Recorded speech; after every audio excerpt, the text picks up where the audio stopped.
Então, imagina aqui um polígono circunscrito. Eu posso estar interessado em investigar qual que é a relação que existe entre o lado do polígono e esse ângulo aqui, ou metade do ângulo que seja, né? Bom, é um probleminha de geometria também simples que está tratado no caderno. Uma vez que o raio forma 90 graus com a reta tangente, né? A reta suporte desse segmento é uma reta tangente. O que a gente tem? A gente tem essa medida aqui, L sobre 2, né? O comprimento do lado sobre 2. Só que agora, o raio da circunferência não é mais a hipotenusa desse triângulo retângulo. O raio quem é? É esse cateto aqui, que eu estava admitindo o raio 1, né? Raio de medida 1. Então, nesse ângulo aqui, que está pequeno na figura, que é o ângulo alfa sobre 2, eu teria que aplicar a tangente, né? Cateto oposto sobre cateto adjacente. Então, seria tangente de alfa sobre 2, que é igual a cateto oposto, que é L sobre 2, sobre o cateto adjacente, que é 1. Então, seria L sobre 2 sobre 1. Isolando o L aqui, L é igual a 2 vezes a tangente de alfa sobre 2. Então, o lado de um polígono circunscrito, ele é diretamente proporcional à tangente da metade do ângulo oposto ao lado do polígono, né? E a constante de proporcionalidade é 2. Uma aplicação do uso da trigonometria na astronomia. O autor do caderno definiu uma unidade de medida para distâncias muito grandes, distâncias entre corpos celestes muito distantes, que é a unidade parsec, que está definida aqui no caderno. E daí tem uma proposta de atividade também. Isso já tem como eixo central, né, como interesse central, as aplicações, a trigonometria e suas aplicações, né? Depois tem círculo trigonométrico, acho que o Walter quer dar uma palavrinha. Só sobre essa questão do parsec, pessoal, acho que é bastante simples, a gente se assusta, né? A unidade astronômica, deve ser difícil, não vamos fazer isso. É muito simples, vamos fazer uma vivência simplesinha aqui, quer dizer, a idade do parsec qual que é?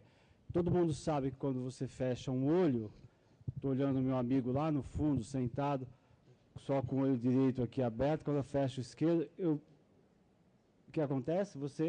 O ponto que você está fixando a atenção, parece que ele se desloca, não é? Faça essa experiência, olha aqui. Aqui, olha, olhando o microfone. Aqui, vai piscando, não parece, todo mundo sabe que a gente parece que corre para lá e para cá a imagem, não é isso? De algum ponto fixo. A ideia do parsec é exatamente essa, quer dizer, imagina que esse ponto, eu com esse olho aqui, estou vendo aqui, quando eu fecho aqui, divido para cá. Tá? Existe um ângulo aqui, tá bom? Do observador para aquele ponto, você vai fazer um certo ângulo, tá? É muito simples. Existe uma coisa que a gente faz em escola, professor de física da escola de vocês pode ajudar. Faz um pedaço de madeira assim, põe um prego aqui em cima, você pode medir esse ângulo até com um transferidorzinho, com um preguinho aqui, com uma árvore lá no fundo, você consegue fazer uma experiênciazinha bem simples até com isso. A gente não sugeriu no caderno, não deu tempo, mas podia ter sido. Mas, enfim, a ideia do parsec é simples, é essa, só que você faz assim, você olha para o sol. Ninguém vai olhar para o sol, por favor, não é conselho isso. Mas, se você fizer isso olhando para o sol, da Terra ao Sol, você vai ver. Então, o Sol vai passar daqui para cá, tá? E o parsec, o que é? Se você pegar essa referência do Sol, pegar 1 grau aqui, tomar 1 grau como referência, o parsec vai ser uma tangente. Na página 19, então vocês estão vendo lá o ângulo de...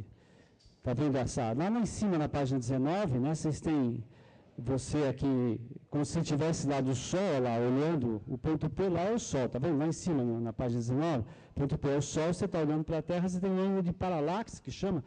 Aí está explicando o que é a sigla parsec, é uma mistura de paralaxe com segundo, né? É par de paralaxe. Paralaxe é esse fenômeno de olhar para cá e a figura andar, tá? Isso é paralaxe. Você não vai piscar o olho, a figura parece que está aqui, parece que está lá. Que isso é um problema para os astrônomos, você sabe, para você achar a posição certa da estrela, você tem que considerar esse ângulo de paralaxe, que é questão de observação. O parsec vem daí, né? Parsec, sec é de segundo, tá? Então, o ângulo de um segundo, se você observar o desenho embaixo, na página 19, está aí mostrando que nada mais é do que uma tangente que você tem que fazer. tem uma aplicação de astronomia bastante simples. Sobre a lei dos senos, eu acho que a ideia de proporcionalidade que aparece de novo, ela deve ser ressaltada, né? Então, para um triângulo qualquer, de lados A, B e C, ângulo alfa, ângulo beta, e esse pode ser, por exemplo, gama, a gente sabe, né, que, e demonstra-se isso, como está demonstrado no caderno, em tantos livros didáticos. A sobre seno de alfa é igual a B sobre seno de beta, que é igual a C sobre seno de gama, e tudo isso é igual a 2R, onde o R é o raio da circunferência circunscrita ao triângulo. Não é isso? Bom, isso tudo pode ser demonstrado. Se eu pego uma igualdade A seno alfa igual a 2R e isolo A, eu tenho que A igual a 2R vezes seno de alfa. Olha, existe proporcionalidade entre o lado de um triângulo, o seno do ângulo oposto, e a constante de proporcionalidade é 2 vezes o raio da circunferência circunscrita a ele. Tá? Isso é trabalhado no caderno, com exemplos e tudo mais. Essa é uma ideia importante, eu acho que tem que ser ressaltada sobre a lei dos senos, né? A gente fica muito preso à lei dos senos como um teorema para calcular medida de ângulo ou medida de lado de triângulo, quando a gente tem um ângulo, né? E a gente enfatiza pouco essa ideia da proporcionalidade que aparece, que está por trás, né, da lei dos senos. E na lei dos cossenos, eu acho que o que tem de importante para se mostrar é o seguinte, que o caderno também enfatiza bastante. Se eu parto da situação de um triângulo,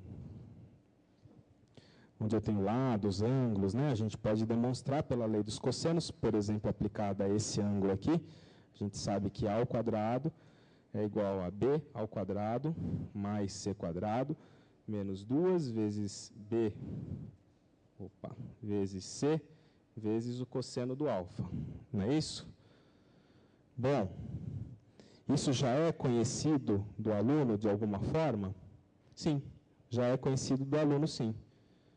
Óbvio que não sob esse ponto de vista. Isso daqui é, digamos, uma ampliação de um conhecimento já existente. Que conhecimento é esse? Teorema de Pitágoras, né? Isso aqui não é o Teorema de Pitágoras? A ao quadrado igual a B quadrado mais C quadrado, se o A for a hipotenusa de um triângulo, se o B for cateto e o C for cateto. Ah, mas isso não é um triângulo retângulo. Agora, se esse ângulo aqui for um ângulo de 90 graus, neste triângulo, o A não vira hipotenusa? E B e C não viram catetos? Então, se o ângulo alfa for 90 graus, a minha expectativa é que isso desapareça e que vire o próprio Teorema de Pitágoras. E é o que acontece, né? Porque o cosseno de 90 graus é zero. Aparece a discussão da fórmula de soma de forças, né? Soma vetorial. Se eu tenho uma força aqui F1, uma força F2, né? Um jeito de somar essas forças é pela regra do paralelogramo, construindo um paralelogramo, e aqui está a resultante. Tá certo? Bom, a fórmula que determina o módulo da resultante, ela é nada mais, nada menos do que a lei dos cossenos.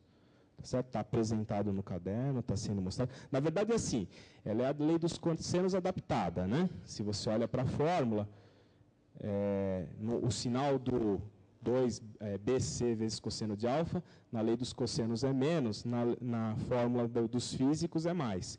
Mas por conta de que eles usam um outro ângulo que faz o cosseno ser positivo.